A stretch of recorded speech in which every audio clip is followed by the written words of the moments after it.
Okay. Alrighty. Well, hello, everyone. I'm Melanie Hellier. I work as a healthy living facilitator and health promotion with Prairie Mountain Health, and I'm also a committee member of Healthy Brandon and SPIN.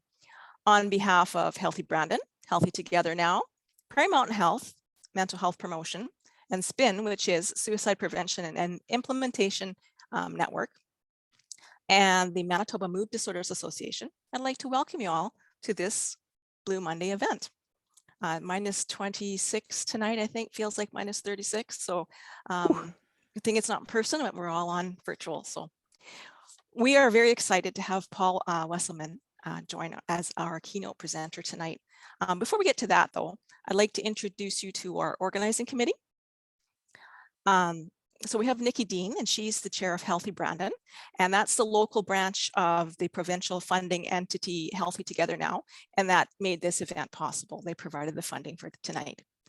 We have Nikki Gagnon, and she's the chair of SPIN, and she also works with the Community Mental Health Program in Prairie Mountain Health. We also have on board Morgan Smith, and she's a community mental health worker with Prairie Mountain Health. And then representing Mood Disorders Association of Manitoba this evening, we have two. We have Corey Bolt and Susan Spiropoulos.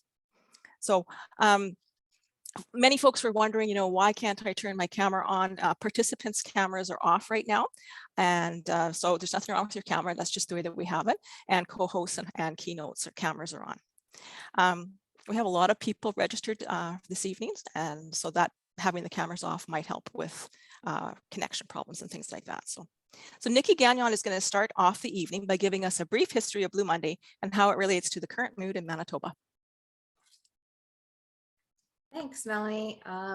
So yes, I'm Nikki Gagnon, and I work in Prairie Mountain Health, and I'm also the chair of SPIN, the Suicide Prevention Implementation Network.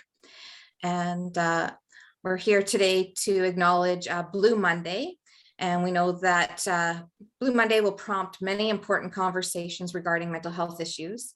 Blue Monday came about as a marketing gimmick about over a decade ago by a travel company. But there's also no significant evidence to support that this day is any more depressing than any other day. Although here in Manitoba, the January weather brings less daylight hours. Our bills are beginning to roll in after Christmas, and it's easy to understand why so many people could believe that any day in January could be a sad one. The pandemic has also increased our uncertainty, and it is a time of rapid change, thus making it very difficult to cope.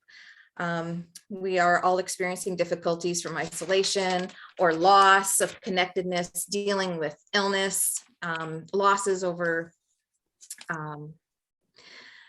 being overworked or unemployed. And I think it's just important to acknowledge that we're all in this together, and it's normal to feel uncomfortable with this much uncertainty. And it's just a reminder for us all to take more time to take care of ourselves, be patient as we're transitioning through this, be kind to others, do what you can to help out your coworkers or your friends, your family. And another just important reminder is, just to do what you can to maintain some routine in your world. Make sure you're getting a normal sleep schedule in, try to keep your days as routine, keeping some exercise included, scheduling your dinners, connecting with others, and just making sure you're reaching out. And I think being here tonight is just an example of taking care of yourself and looking to boost your morale. We're hoping that tonight is going to just bring some inspiration for you and some good times to be spent with family. I hope that I can introduce Corey Bolt now to do the land acknowledgement for our evening. Thank you. At this meeting, we acknowledge and respect the treaties that were made on these lands. As such, we acknowledge that we are in Treaty 2 lands, the traditional homelands of the Dakota, Anishinaabe, Ojibwe, Cree, Dene, and Métis people. We acknowledge and respect the history, land, and the people of this area. As well, in the spirit of truth and reconciliation, we recognize the First Peoples and the land and say miigwech for allowing us into your territory. We also acknowledge and recognize the injustices done to the First peoples of the land. Thank you. Okay, thank you, ladies. Now on to the reason that we're here tonight, our keynote presenter, Paul Wesselmann. So let me tell you a little bit about Paul. I first met Paul about 4 years ago at a conference in Winnipeg. His presentation was dynamic, and I came away from it inspired and determined to have Paul present to folks in Brandon. Little did I know it would take this long, but better late than never. Pandemics have a way of changing plans. So if you took a look at the short video Paul made to let viewers know what to expect from tonight's presentation, you'll know what I mean about Paul and his dynamic and inspiring presence. So let me further introduce Paul. Our guest this evening is a writer and speaker who has fired up teams at hundreds of workplaces, conferences, and campuses around North America, helping people bring their best selves to work, school, and life. Paul holds degrees in psychology and education, is the author of 2 books, and worked for several colleges and nonprofits before becoming a full-time leadership trainer. While his name is Paul Wesselmann, he's known simply as the Ripples Guy to many of us because of a weekly inspirational email he began sending out in 1999. 20 years and over 1,100 issues later, he still sends ripples out every Monday morning to over 30,000 subscribers, and I'm one of them, and I enjoy reading them. Yay! So our topic for tonight is holding on to hope, surviving, reviving, and thriving in challenge and change. So Paul, thanks so much for being with us on this Blue Monday in Brandon. I am so excited to be with you. There are some ways that I am so bummed that I can't be with you in person, but since it isn't time for us to come together yet, the fact that Zoom exists and that it's possible for us to all get together while still being safe, and given the temperature up there, the fact that I'm down here in the US, I am a USian. We didn't mention that in the bio, and I always, when I get to come hang out in Canada, and now more than ever, I need to start by saying, I'm sorry. We're working on all the down here. We're trying so hard to fix it. I'm gonna spotlight myself so that I am, so we're recording me as the sort of centerpiece here. And I have had a chance to come up to your neck. I've never been to Brandon. One of the things I found myself wondering is that if I was with you, I know that either before the presentation started or afterwards, I would be asking the folks who were there, hey, where should I go to eat? Where should I go if I want to stretch my legs and move around a little bit? And so since I can't be there, I'm going to plant the seed with you. Let's imagine I come visit you next summer when it's a little warmer, and I'm going to ask you, where should I go to eat? And where should I go if I want to stretch my legs and see some nature and be out and about? And towards the end, we'll maybe have you all write some things down, and I'll keep the chat transcript and keep my fingers crossed that I get to come see you in person someday. This has been a lot harder and a lot longer than most of us imagined this would be. And I want to start by saying, I'm sorry, congrats, and thank you.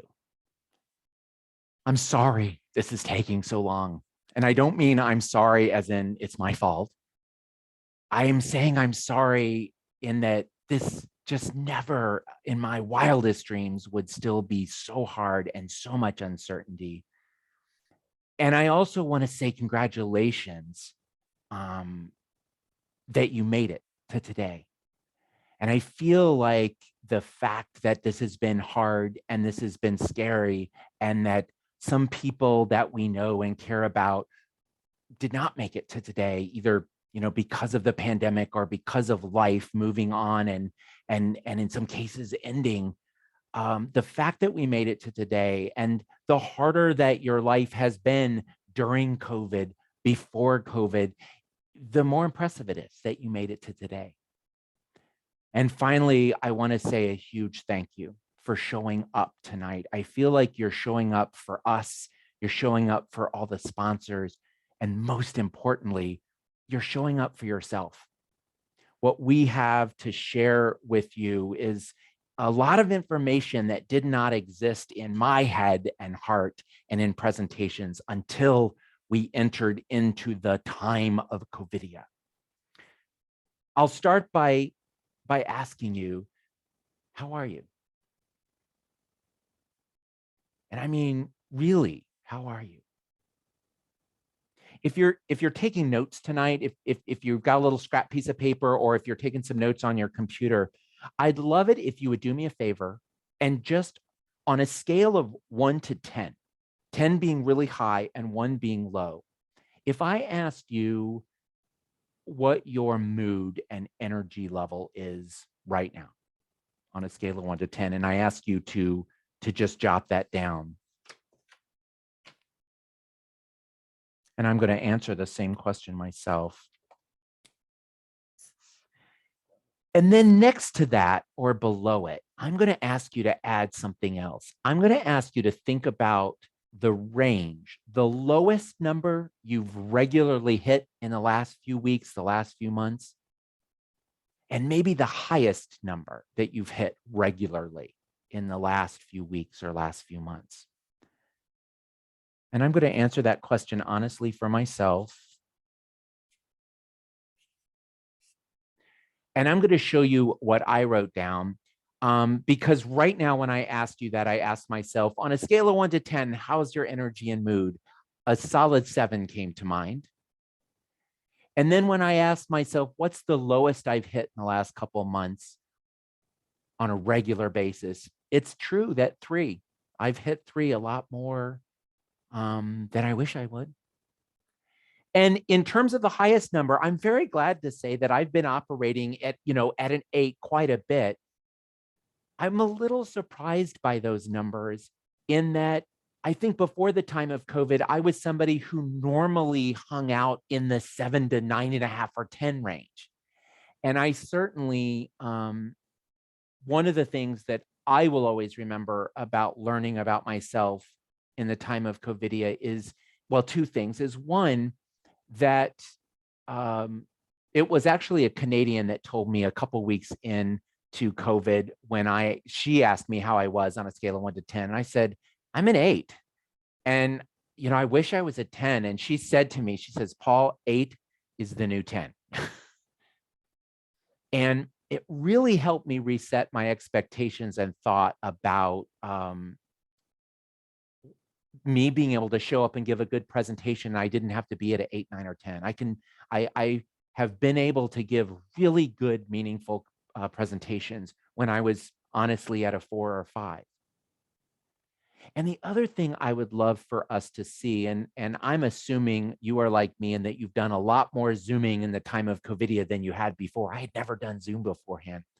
And I'm guessing you know how to find your way to the chat window, but I would love it if you feel comfortable, if you could head over to the chat and actually share with us, if you feel comfortable, all of your numbers. And I'll show you what I'm looking for.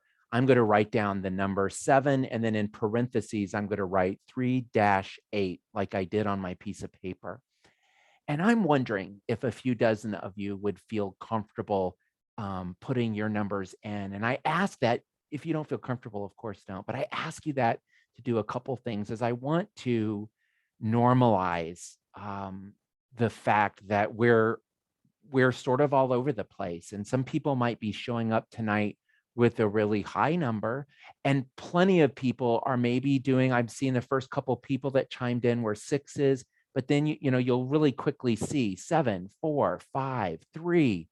And then the other thing to notice is that I'm seeing a couple people that are putting 1 as the lowest they've regularly hit, and lots of folks, and somebody even just mentioned 7. And I think it's valuable, and I appreciate you feeling comfortable sharing these numbers, because I suspect if you're like me and seeing these numbers, it doesn't make me happy that other people are struggling as much as I've been struggling on some of my hard days.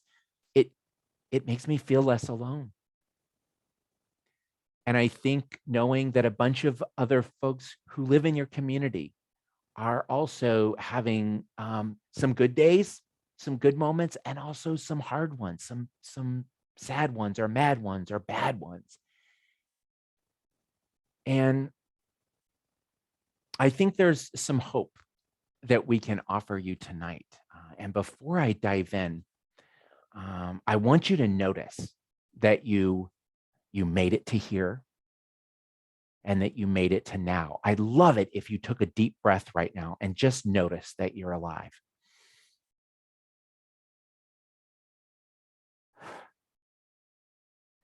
And I'm actually going to have you take a couple more deep breaths if you wouldn't mind. And I want you on the inhale, I'd love it if you thought the word here.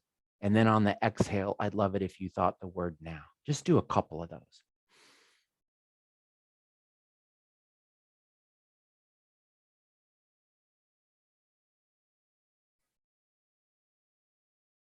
That's a little centering device that I use, that I used to be a private little ritual before I came on camera, before I started a presentation.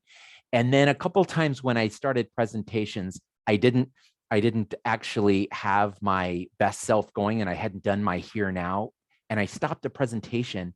This was back when we used to be in person for things. And I stopped a presentation of 300 school counselors, guidance counselors, we used to call them, that were located in schools all over the state that I was hanging out with that day. And I stopped my presentation. I said, you know, I forgot to do my little ritual. And I invited the whole group to do here now a few times. And I noticed after a few moments that I was more present. And I really noticed the group was with me more too. So I'm going to invite you to be thinking here now anytime you find yourself a little distracted. The other thing I thought we should do before we dive into the main reason we're gathered here this evening on this cold Blue Monday is I wanted to read a ripples to you. And if you didn't catch it in the introduction, about 20 years ago, I started sending out these little emails every Monday mornings. And I was sending them on Mondays because Monday mornings can be poopy. And they're meant to be short, 60 seconds or less to read because Monday mornings are busy. And they would contain 2 quotes that were submitted by readers and then something to think about for the week. And we called the email Ripples to focus on the ongoing impact of our smallest actions. And the quotes are often shared by the people who are part of the Ripples community. I started sending it out 20 years ago. 1,083 Mondays later, today, I sent out the 1,183rd ripple.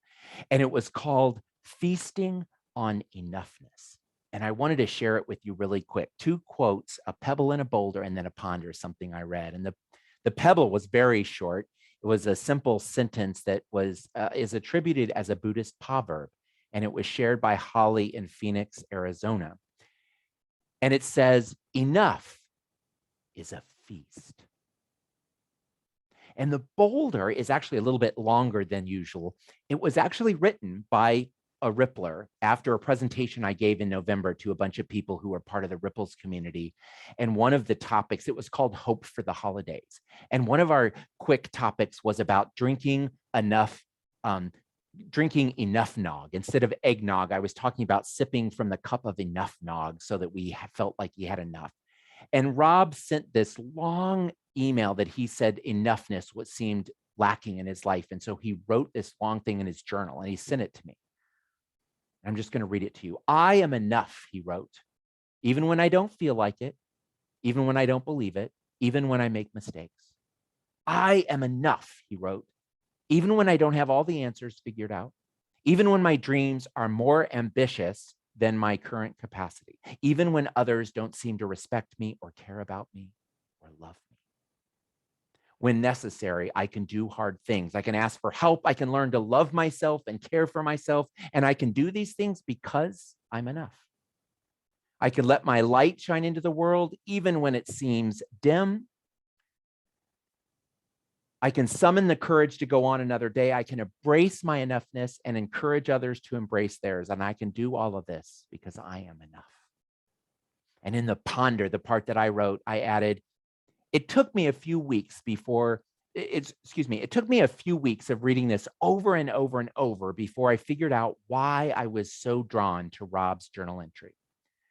Even though I'm a reasonably confident human, and I generally have a positive view of myself and the contributions that I make to the world, there's a racket that's running almost constantly just below the surface, a low-level hum of, Paul, you're really good In fact, you're almost amazing. But since there are obviously ways that you can improve, and because we don't want you to get too big for your britches, it's better if you conclude that you're almost good enough. Not quite. It's a tape that I'm pretty sure has been playing in my head for most of my life. I remember back in 1994-ish, a therapist asking me, Paul, why do you think you push yourself so hard? And of course, I had a quick instant reply. I wouldn't be where I am today if I hadn't worked this hard. Have you ever said something like that? Well, Chris responded. She says, yep, I get that, Paul. But what if sometimes you're spinning your wheels? What if you are where you are today, despite how hard you've worked?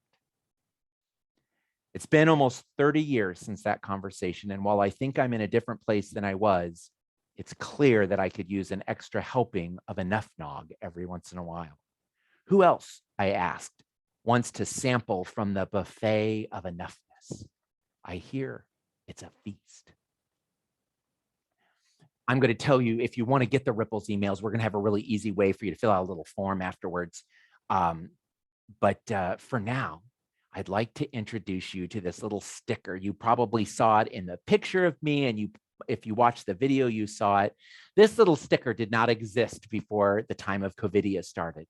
It was back in March of 2020 when my boyfriend came home from work and said, I'm not going to work on Monday. And I thought he was quitting his job. And turns out, no, they were going to start working from home. And we turned on the news that night and sports stuff was getting canceled. Broadway was going dark. What? That never happens. And I realized COVID's a thing. It's going to affect us for a couple weeks, maybe even a couple months. Do you remember thinking this might be with us all the way to the summer of 2020?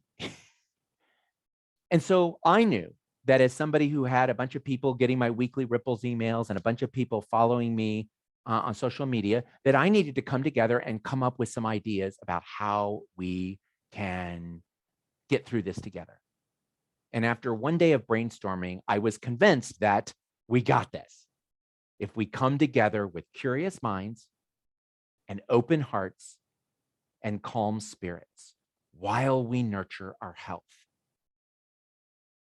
And I reached out to the people who are part of the Ripples group, and I showed them this graphic that my designer had made up. And I said, I want to give away 500 stickers and for free to anyone who's struggling and who wants to pitch in to help me make this happen. And within 24 hours, we had raised enough money to print up 500 stickers and 500 stamps. And by the time we ordered them, we actually had enough money come in to order another 1,000. And we just kept giving away stickers, and some people were pitching in money. We bought more stickers, and we've printed up over 8,000 stickers, and we're still giving them away, and we're still needing them. But what happened a couple of weeks after we started giving these away is all of my gigs were canceled, and somebody said, hey, do you do virtual presentations? And I got to tell you, before the time of COVIDia, when somebody said, do you do virtual stuff? I said, no. I got to be in the room in order to fire someone up. I need to, in order to really bring my best self, my energy, I need to be with other people who are also energetic so that I can pick up their energy. And then COVID came along and said, not an option. So people were like, oh, we need to talk, we need help, but it's not time to be together in person. And so one of the very first things I did is practice some Zoomies. And I started wondering if my talks could be centered around these 4 things. And so I did a 10-minute talk and a 15-minute talk. And the more I talked about curious minds and open hearts and calm spirits while we nurture our health, the more I thought this is something more than just a little sticker. This is about resilience. In the time of COVIDia, yes, but really anytime we're dealing with challenge or change. And that's when I started thinking about how we could think about this in a little bit more complex way. And I'm going to see if I can find my share button here. And I'm going to share my desktop with you. And I want to show you a couple slides. This was the slide that we were hopefully showing at the beginning. And here's the sticker that we've got for you. And oh, and by the way, we're gonna, if you want a sticker, we're gonna make it really easy for you to have a sticker at the end of our time together. And when I sat down and started thinking about if I was going to do a presentation on COVID coping, we initially called it, and then I started thinking about ripples of resilience. And I love that we named tonight's presentation "Holding On to Hope." And I remembered that in some of my presentations on dealing with challenge and change, there were three areas that three levels of dealing with challenge and change that we would often talk about. And the first thing after somebody had gone through a really big challenge or change was surviving mode, where our lives were literally at risk, or it felt like our lives were at risk. And our primary purpose when we're in survival mode is don't die. And after we get out of fear of death, or we feel reasonably sure that we're somewhat safe, we can hopefully then enter the next mode as part of surviving, or excuse me, a part of going through a challenge or a change. And that is reviving, getting better, recovering from an illness, figuring out how to get back to normal, or creating a new normal, depending on what the change is, whether it's temporary or permanent. And ultimately, our goal, no matter how big the change is, no matter how hard the challenge is, ultimately, I want us to get back into modes of thriving. Maybe not all the time, but at least moments in the day, moments in our week, when we're able not just to not die and not just to get better, but to kick butt. And I found myself thinking about this, and my friend Toby and I, who is also a speaker and trainer, we were spending a lot of time in the early weeks of the pandemic. All our gigs have been canceled, so we were talking to each other saying, how are you helping people? What should we do next? And I told him I was thinking about developing this content, and I said, I think I'm going to use surviving and reviving and thriving. And he said something. He said, I like that, but I got to tell you that two things came up for me. One is that I don't feel like they're necessarily first one, then the next, and then the third, because I feel like I'm going back and forth. Sometimes I feel like I'm thriving, or at least reviving, but then I'll go back to where I'm really scared, or I'm really not feeling good at all, and I'm more in survival mode. And I thought that really rung as accurate to me, that I had traditionally taught these as stage one, then stage two, then stage three, instead of, hey, we're in this and we're out of this. And the other thing he said is, I feel like in some areas of my life, I'm doing better than in other areas. And as soon as he said that, I knew right what to do. And so this next slide, if you're not able to easily see these slides, I'm going to talk them through to you. And we're also going to make these available to you as a PDF or as JPEG images afterwards. But basically, I've got this sticker here in the middle that has a blue heart on it that's got four things: curious minds, open hearts, and calm spirits while we nurture our health. And then up on the screen now, I've put these into four quadrants. I see that Terry has raised their hand. If somebody wants to see if there's a question or comment, one of my co-hosts are happy to butt in and let me know if there's a question that would help. So for each of these four areas, you'll notice that there's a little red S, a yellow R, and a green T. And those correspond to surviving and reviving and thriving. And so what I envisioned is that we go through and talk about curious minds and open hearts and calm spirits and nurturing your health. And wherever you're at tonight, wherever you're at this point in your life, I want to share with you these 12 actions that I think some of them are going to be for right now. Others of them might be for another time when you're feeling better or feeling worse in an area. Or maybe they're going to be for somebody else that is either struggling more than you, or maybe is kicking butt more than you right now and is ready for more advanced thinking. So for each of these areas, there's going to be three little pieces of advice. And again, if you're a note taker, this screen that I'm showing here is going to stay up now for 20 minutes. And I'm going to go through and fill these in one at a time. At the end of our time together, I'm going to give you the option of just having a little link to this image all filled in so that you can hold on to it. So if you're a note taker and want to grab a blank piece of paper, I'm going to turn around here and in my printer, there's a little paper, and you just want to fold a piece of paper into fourths. You can sort of follow along and write things in these 4 quadrants. But also know that I'm going to give this all to you. We're going to give it to you in either a PDF or a JPEG at the end. And we're going to start with Curious Minds because let me see how I'm doing. Oh, we're doing really good on time. I was curious about the time. I thought I better check in. The very first thing, if you were in survival mode and your mind is all over the place or your feelings are all over the place, the very first survival technique that you can do is not try to fix it, not try to change it, but just to notice what you're thinking, what you're feeling. And in fact, if I asked you right now, what are you feeling? And I ask you to jot down on a scrap piece of paper, what are some things that you're feeling right now? What are some things that you've been feeling a lot lately? And it's okay if you just think about it, but I'm going to dare you to jot a couple things down.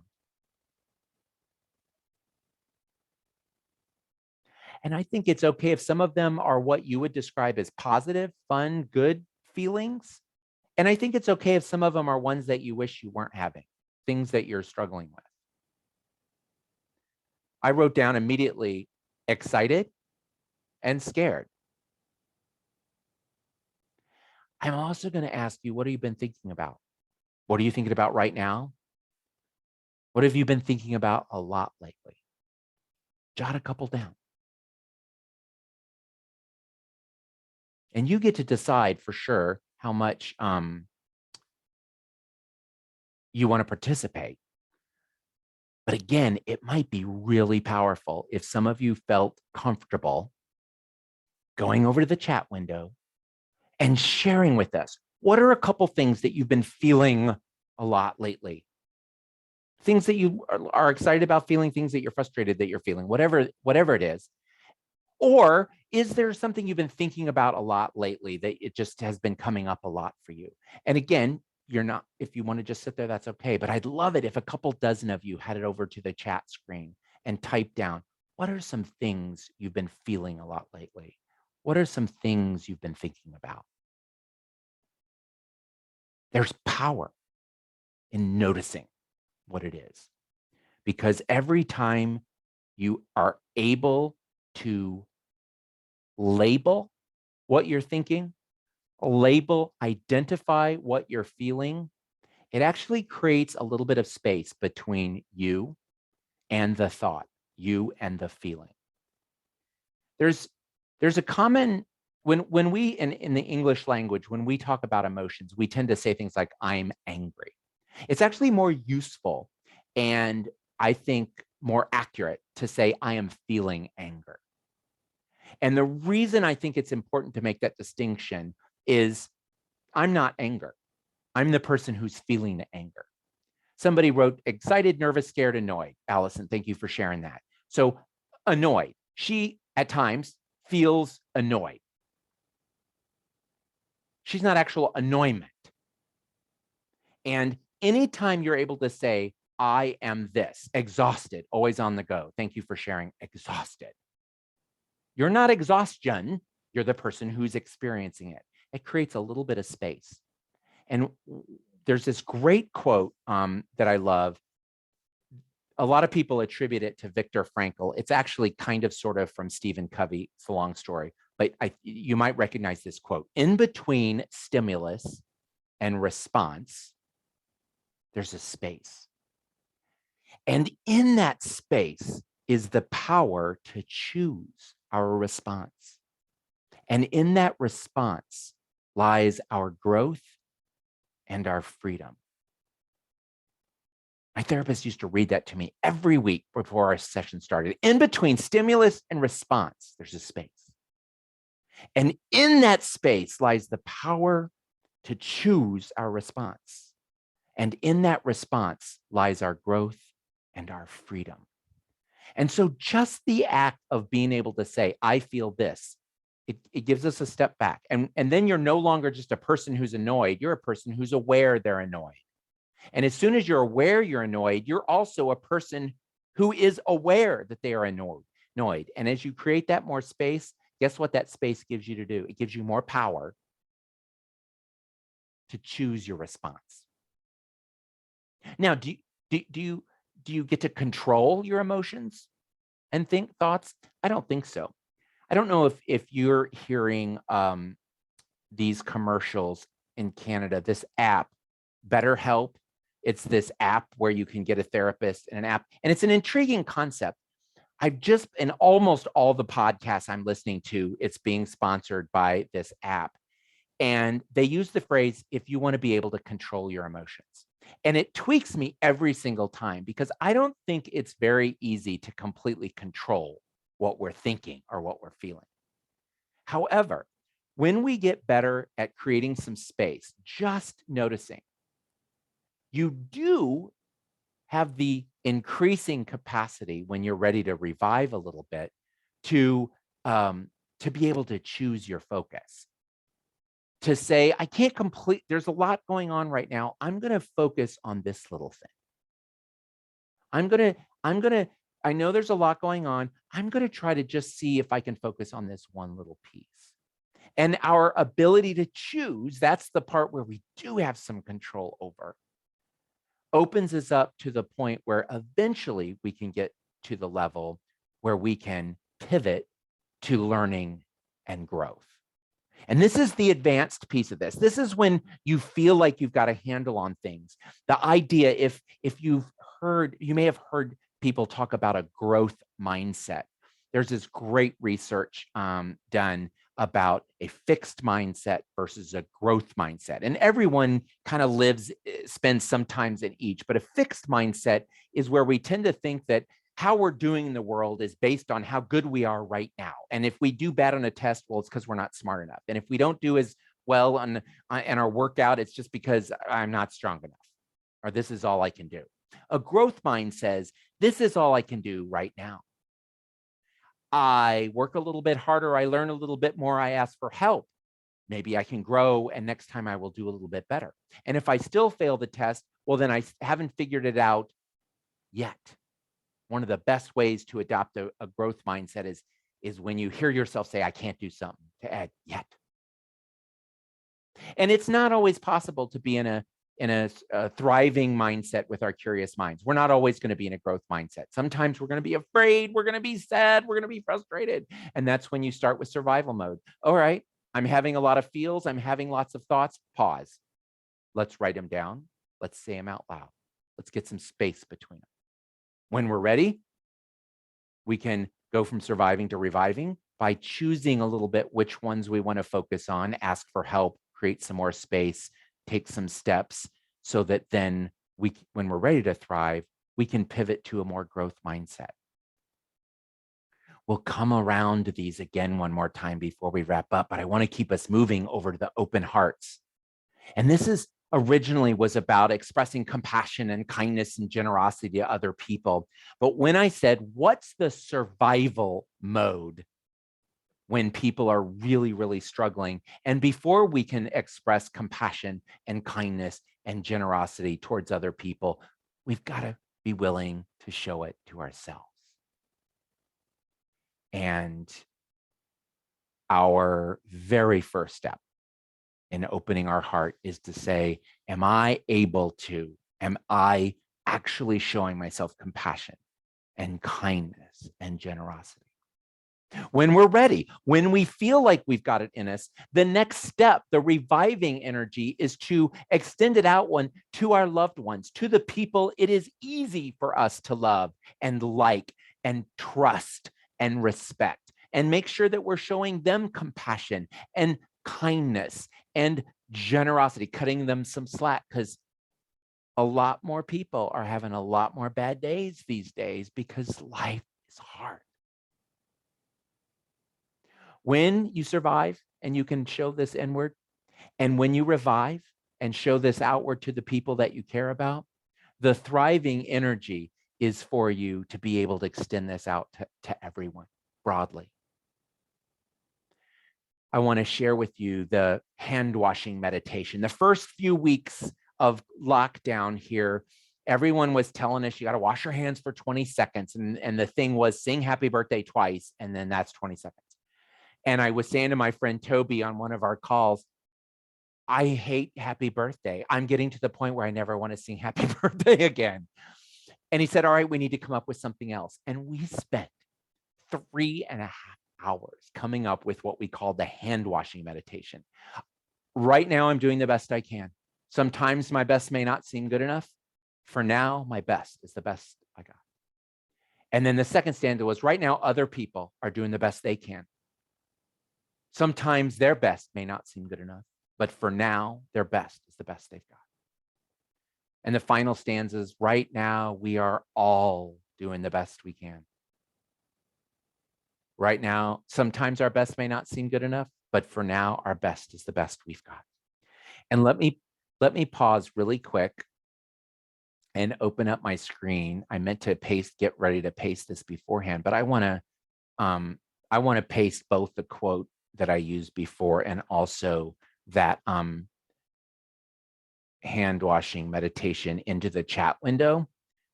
And I want to let you know, I'm going to make all of these available to you after the presentation, but I've learned from doing this so many times that some people will stop listening and say, but I want that.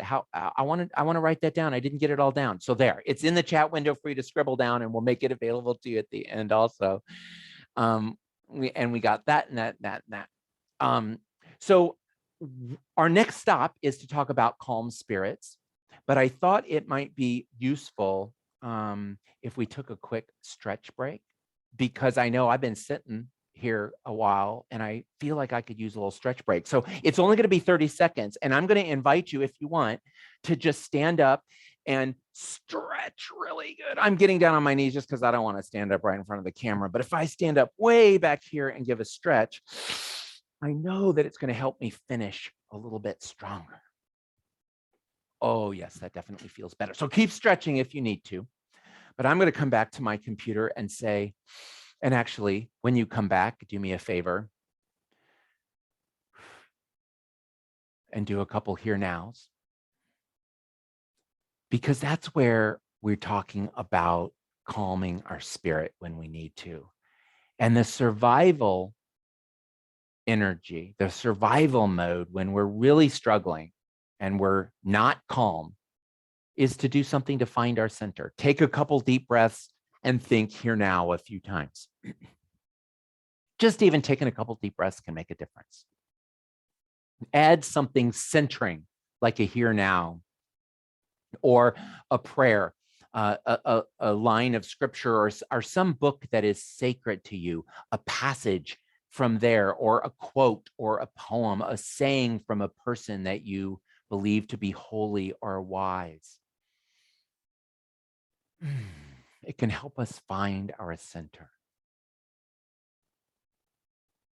One of my favorite meditation teachers, Jeff Warren, is in the Calm app that I use daily.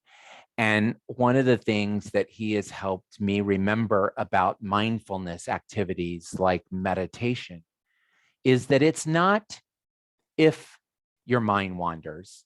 It is not if you get distracted, it's when. And the reviving energy around a calm spirit is returning to your center without judgment, without beating yourself up. But when you notice that you're not centered, to be able to go, oh, I need a second. I need a minute. I need to take a walk around the room. I need to take a walk around the block. If I'm really, I need something to help me find my center, or maybe I need to return to my center. And as you practice this, and as you find opportunities to find your center and then come back to your center without judgment, without beating yourself up when you get off your center, you will notice eventually that you are ready to move into the thriving zone, which is not staying in your center for days or weeks or months. It's being able to linger in your center for a few minutes, sometimes just a few moments. And I think one of the things that we can really do for ourselves in the time of COVIDia and really for the rest of our lives is to cut ourselves a little more slack. We have these unreal expectations of how focused we can be for a certain length of time, for how calm we can remain, even when there's chaos around us and frustration and loss and grief, so much grief. And the thing is, even in the midst of chaos, it is possible to find your calm. And I would argue it's essential to do so. Our best chance of making it through this, our best chance of helping other people make it through this is by finding our center. And then when we get knocked off our center, to notice it and to return to our center. And then with some practice and some luck and some hope, we can get better at lingering in our center long enough that we can access our best available selves to help us maintain a curious mind and an open heart as we work on ourselves, as we help others, as we live our lives.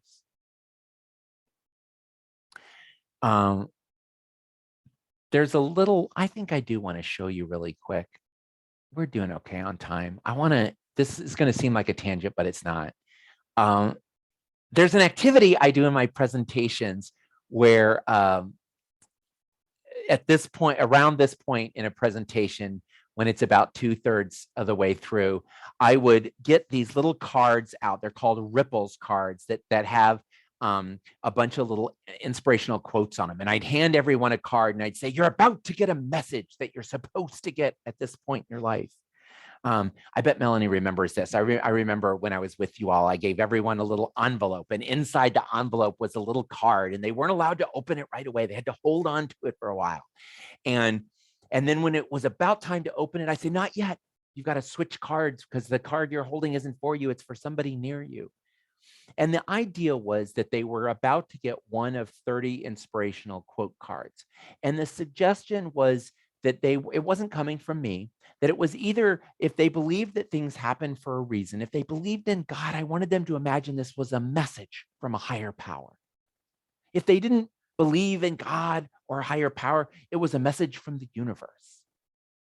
But here was the thing, even if you didn't believe in those things, even if you didn't believe that things happen for a reason, you would still get to participate by saying to yourself, okay, one of 30 quotes randomly finds me. How can I make meaning from this card? This one I just pulled out of the pile says, you will never reach your destination if you stop and throw stones at every dog that barks. And if I think, how does that apply to my life? There's a couple ways that I've been tripped up by annoying things and realizing that it's slowing me down on my journey. And I don't necessarily have to stop and address every little that happens in my life.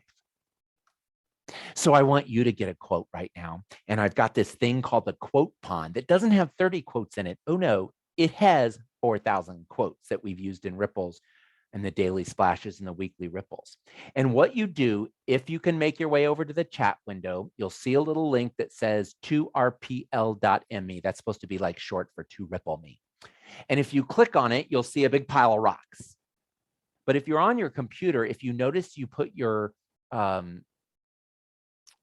cursor over it, the water moves. And then when you're ready to find your message, you click where it says the Ripples logo and one of 30 quotes. I think my screen share is still open and you might be able to see it says, beware of cramming our lives with compulsive activity so that there is no time at all to confront the real issues. Makes me want to take some things off my schedule right now. So my invitation for you, if you keep clicking the link, you'll get more quotes. But my invitation to you is to grab that quote, copy and paste it, take a screen share, write it down, and wonder, how could I use that quote that popped up to help me find my center? Maybe I need to put it someplace to help me return to my center. And maybe if it's the right quote, it can help me linger in the center just a little bit. Are you doing okay? I know this is a lot of stuff to bring at you. And I know that if you change your mindset a little bit from, I'm supposed to be taking all this in. No, you're not. You're supposed to be sitting here, having some fun, being comfortable, and maybe a couple of these things are going to stir you a little bit louder. You're going to hear something, you're going to go, ooh, that's what is really the reason Paul and I were meant to cross paths on this Blue Monday. And I want you to know, we're taping this so that you can rewatch the video. We're going to give you a whole bunch of links so that you can see that handout to review it. And there are a whole bunch of links that can help you remember this. But hopefully you're finding some things to just feel a little bit better and to give you some things to think about to create some pockets of hope. We've talked about curious minds. We've talked about open hearts. We've talked about finding, returning, and lingering in your center, calm spirits. We got one more area before we find our way to concluding our special time tonight. And that is nurturing your health. Originally, when I was talking about nurturing your health, I was thinking of it like this. I was thinking, put on a mask. I was thinking, wash your hands, thinking social distance, back in the early days of the pandemic. When I sat down and said, I think this is going to help us through COVID, but I think it's going to help us through larger areas, I still found myself thinking about how we can nurture our health. But I started thinking much more broadly. Physical health, yes. Emotional, mental health, yes. Spiritual health, yes. And I found myself borrowing on some of the early training I got in first aid, Boy Scouts. I was really involved in scouting in my youth. I'm an Eagle Scout. Woo-hoo. And also I took an EMT class, emergency medical technician. So when I was a junior in college, there was a community college that offered a 5-hour course that was allow me to learn all this first aid and how to be a first responder. And when it came time to talking about surviving in a situation, I borrowed our training there that the first thing that happened when you come on somebody who's hurt or you come on an accident scene, the first thing you do is you assess and you triage. You take a look and see all the things that are wrong and you say, which are the most life-threatening injuries, or what is the biggest problem that this person has that is the most life-threatening or the most urgent. And so that we have a triage, a system of we need to deal with this first and then this. And when I find myself being overwhelmed, one of the best first things that I can do is just stop, make a list of all the things that can get done so that I can and say, which is the most life-threatening, or which, if I addressed it, would help solve maybe some of the other problems to make things easier. So if I'm asking you to think about your physical health or your emotional health or your spiritual health right now, and I were to say, think about some struggles, think about some things you might do to help improve your physical health or your emotional health, and to maybe jot down a couple things that would be activities you could do, or asking for help, or calling somebody. And then thinking about what is the biggest piece that might have an impact on the other things. And then when you're ready to revive, that's when you go apply the first aid, go do the thing. Like if this would help, how can you start doing it? What is the help that you need from somebody else, or the pep talk you need to give yourself to say, I need to work on this. This is really a way that it's going to help me. And again, it might be in relating to exercise or nutrition or rest. Rest is such an important part of our overall our overall health, but then also our emotional health. If there are ways that you are struggling with your thinking, with your emotions, is there some time to ask for help? Is there time to take some steps that you know what to do? It's just been hard to find the courage and the strength, or maybe the skills to take it. The thriving energy when it comes to nurturing your health is to maximize your well-being. And this is the piece. And I love so much. Some places use the term wellness. Some people talk about well-being. It's the idea that our health is more than not being sick. You know, here in Western medicine, and I think this is really true in the United States, that we tend to think of the healthcare system and our health in general is that we're fine until we're not fine. We're sick in some way. And then we go to somebody and say, help, I'm sick, make me well. And really what we're meaning is address these symptoms or take care of this thing that I don't like. And wellness or well-being is this idea that there's so much more to health than just being not sick. It's important to be not sick. If you're injured, if you're physically ill, we got to focus on that. But when we get that taken care of, there's still all these positive levels of health, these different layers. And where we start with that is we ask ourselves, am I healthy? Am I a healthy person? Now, you might be struggling with someone, a diagnosis right now, or a couple things going on that would cause you to say, no, I'm not healthy. I want to ask you to do something for me right now and see if you can do this.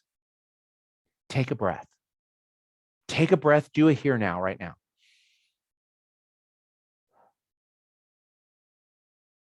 Now, if you are not able to breathe at all, that is a problem, and we should get you some help right away.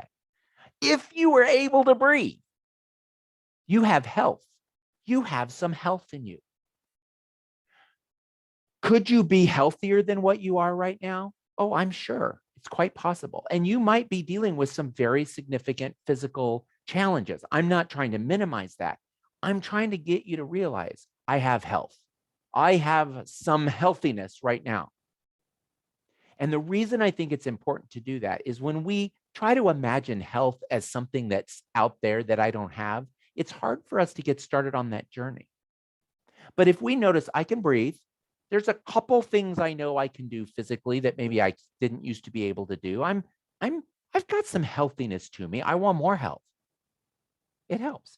Same thing with mental health. We might be struggling. If we can have a good moment, if we can have moments of calm, we need to start there and say, look, I can do this for a moment. I would like to have some more. I'm going to ask some help. I'm going to see a counselor, take the meds, do the things I need to do. I feel like we should have started this presentation with, I am not a counselor. I am not a doctor. Seek help for advice for all the things that are challenging that you would like to improve. But please know that it doesn't require a medical professional or a trained counselor to help you notice that you're alive, that you made it to today. And the harder your life has been, the more impressive it is that you made it to today. And if that's your baseline of health, then we can ask ourselves, what is the assessment possibility? Where can we get better? What first aid can we apply? And then how can we maximize our well-being? What advanced form of physical health or emotional health and or spiritual health can I reach for that might help me grow as a person? Oh, I know one thing that would help me right now. A little sip of water. Oh, we're doing so great on time. I'm so proud of us. I would like to, okay, so let's see. We've got all of this information up here. I'm going to add some things that might be hard. If you're looking at the slides on a kind of a small screen, this font might be too small. And again, it's okay. I'm going to get you a link to a large image of this if you would have. But what I did is I wrote down on here, recognize your thoughts and feelings, cultivating a mindset for learning and growth for the curious minds area. And then for open hearts, extending compassion and kindness and generosity to myself and outwards to others. And then under calm spirits, it's finding and returning to your center. And then finally, defining nurturing your health as assessing, managing, and when possible, improving your physical health, your emotional health, your spiritual health. Before I turn off the slides, let me show you something I made up, possibly for you. I made this up. This is actually my desktop right now. And what I did is I just took the big sticker and I put the definition that I just had on that screen kind of small, and I put it in the area of the sticker that it applies to. So up in the upper left-hand corner from Curious Minds, you'll see it says, recognizing your thoughts and feelings, cultivating a mindset for learning and growth. And then over by Open Hearts, extending compassion and kindness and generosity to yourself and others. Calm spirits, finding and returning to your center. Nurturing your health, assessing, managing, improving your physical, emotional, and spiritual health. And I put that little here now button, and I'll explain why I put that on there in a second. This is what I want to do before we start the idea of wrapping this up. And what we're going to try to do here is end with a few minutes to spare so that we can wrap things up and I could say goodnight to you and we can have an official end to the presentation, turn off the recording so that then that can be processing and we can upload that overnight. But then we can take some questions or explore some comments if we want to. But before we do that, what I would love for you to do right now is, if you haven't done any writing down, this really might be a time to jot a couple things down. I'd love for you to write down these 4 things. And on a scale of 1 to 10, how you're doing in each of these 4 areas. In Curious Minds, right now, would you say, on a scale of 1 to 10 in your work, in your life, how good have you been at activating a curious mind? 1 to 10, write it down. Curious mind, give yourself a score. And then zip over to Open Hearts. If you were going to give yourself a score on how good you have been lately at extending compassion and kindness and gratitude, and generosity to yourself and others. And, it might be different scores depending on yourself and other people. But if overall, if we were talking about Open Hearts, and then also for calm spirits, on a scale of 1 to 10, how would you say you've been at cultivating a calm spirit? Jot it down. And then finally, zip all the way around to nurturing your health. If you were going to give yourself a score at assessing, managing, and improving your physical health, your emotional health, and spiritual health. And again, you might find this more useful to give yourself 3 scores there, 1 for physical, 1 for emotional, 1 for spiritual, and that's fine. I'm just wanting to try to create a little bit of a mini assessment so that you can look at this and hopefully see some area where you've been doing some good stuff. And then also, if you've been struggling, is there a way you could see this as a roadmap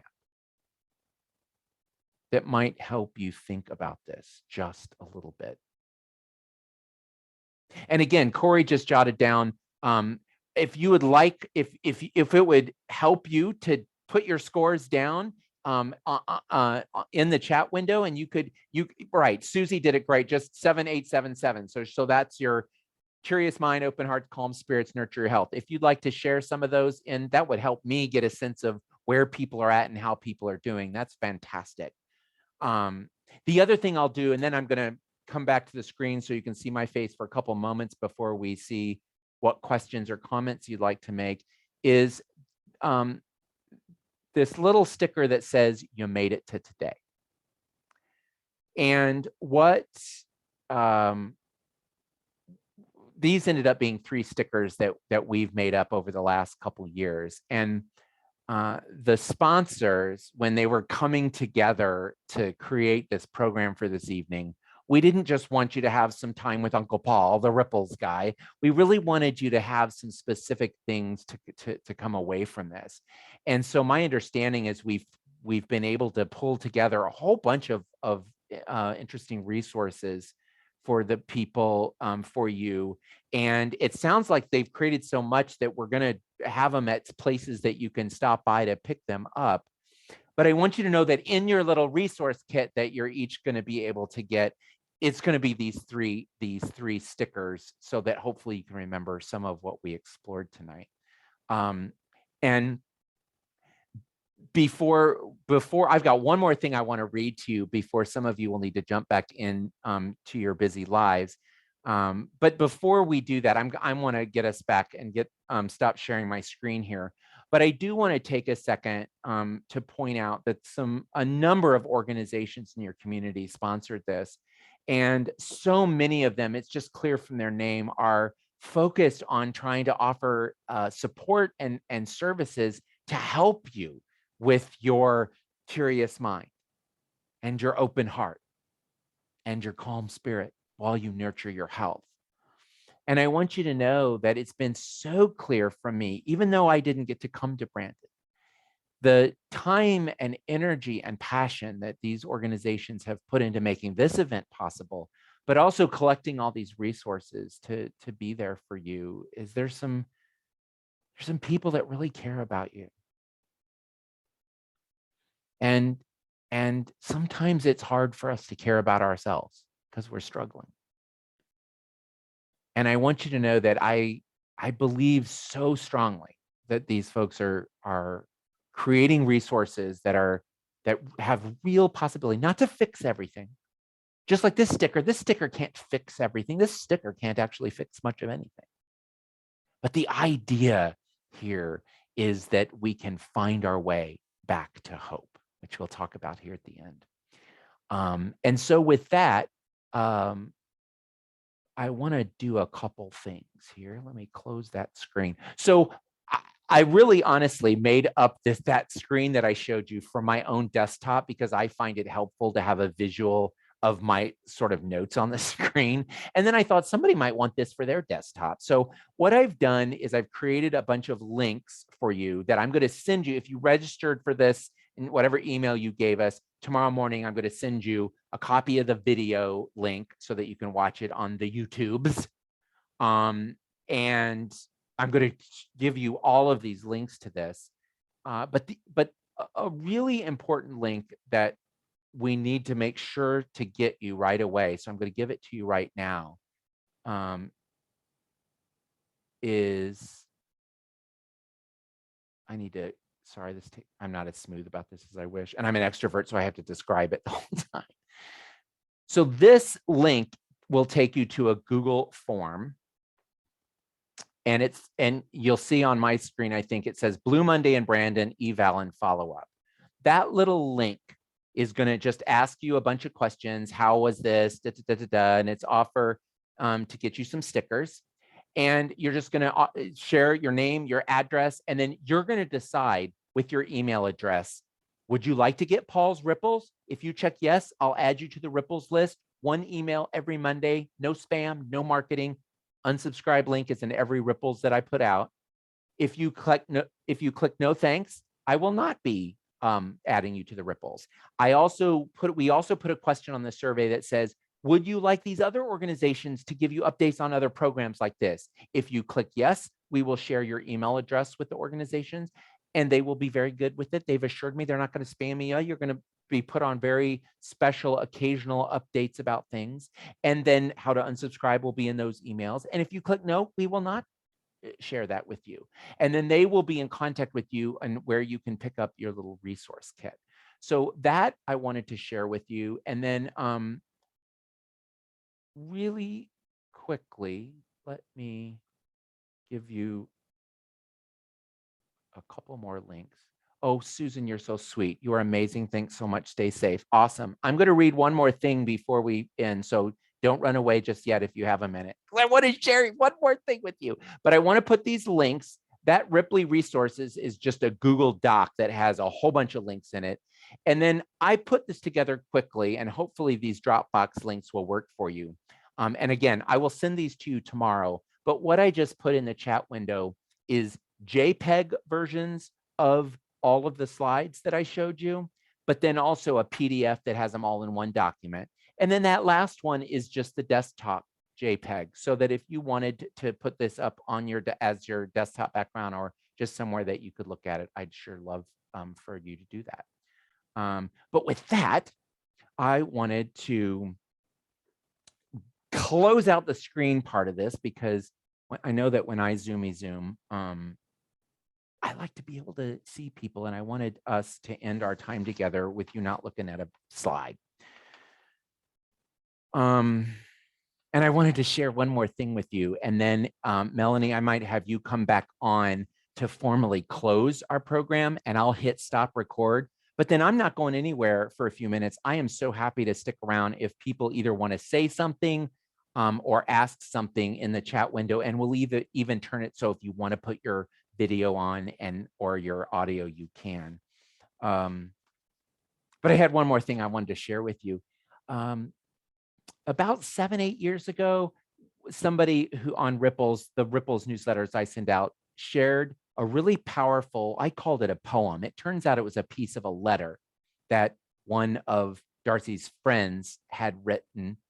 And we reached out to Nancy Battaglia, who is Canadian and works specifically, I think she's in Ontario, and I think that's right. She has a job specifically where she works with people whose lives have been impacted by suicide. So she does some very heavy work, some very hard work, some very good work. And she had written a note to some people at one point that she ended up sharing with some friends. And that's how it came to be in Ripples. And I called it Keepers of Hope. And this is what she wrote. Sometimes we are called upon to be keepers of hope. Hope for a better tomorrow. Hope for friends in despair. Hope for loved ones at risk. Hope for all who dare to dream. Hope that they will not stumble alone and in the dark.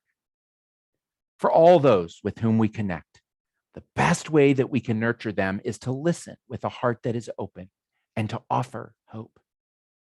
Hope that sustains, hope that nourishes, hope that offers comfort and perhaps healing. And she ends this by saying, so hold on to hope today.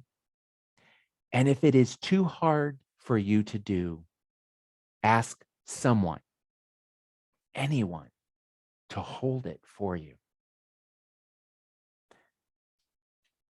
And I wanted to close with that for a couple of reasons. One, I suspect that lots of the people who joined us tonight are keepers of hope for other people. You are helpers. You are people who are in jobs or in lives that you are serving others. And so it's a way for us to say to you, thank you for all the ways that you've been a keeper of hope for others. But I'm also, and I'm just pasting into the chat window, I'm pasting Nancy Battaglia's beautiful words so that you can have them instantly if you'd like them. But I'm also here to remind everyone who's watching that there are times when we need other people to be a keeper of hope for us, even those of us who are helpers. And I was early on in my role as a helper in college. I was a resident assistant, and then I went to university and, went to graduate school to learn about creating learning environments for students, and worked on many college campuses. And I was so afraid early on in this work to tell people how much I was hurting inside, because I was afraid they would take away my helping roles. And what I eventually learned is that we wounded healers make really amazing helpers. especially as we work on healing. And I really want to make, before I have Melanie Bitbeck in, I really want the people who were on the call tonight as co-hosts to hear me when I say to you, the organizations you represent and you yourselves, I almost didn't make it to today. I grew up in a world feeling very different, feeling very broken, like there wasn't a place for me. And I thought a lot about leaving the planet, and I unfortunately tried a few times to leave the planet. But thanks to some community organizations in my little small town in Southern Illinois here in the US, there were community organizations with names remarkably similar to your organization's names who were there for me. You were a keeper of hope when I didn't have hope. And I made it. I made it to today. And I made it to Blue Monday in January. And I think that one of the reasons I made it to 2022, when I didn't think I would make it to 1992, I didn't think I'd make it to 1982 sometimes. I think I'm here to tell you your work matters. And all the people you got to show up for this call tonight, it matters. And all the ways that they're going to tell some other people in Brandon and elsewhere about the hope that they picked up on a cold Blue Monday in Brandon. It's because of the work that you do. So thank you for that. Melanie, is there anything you want to do before we turn off the camera and see if there's some questions and more informal chat we want to do? Sure, Paul. Well, first of all, I'd like to say thank you from the bottom of my heart for that very inspiring presentation. A little verklempt here right now, but thank you. And I wanted to say thanks to each and every one of you out there for joining us tonight on this frosty Manitoba Blue Monday. As Paul mentioned earlier, we encourage you to please complete your post survey. Information from the survey like this is provided to our funders for funding for future programs and future events. So it's really important to get that feedback. And for those of you that are on the call, and we're going to be sending out your information packages, as Paul mentioned, we'll be in touch tomorrow to let you know where to pick up those. So thanks. Thanks a lot, everyone. Take good care and stay safe, and stay on the line if you want to chat with Paul. Excellent. So yes, so what I'm going to do right now, everyone, is I'm going to formally stop the recording.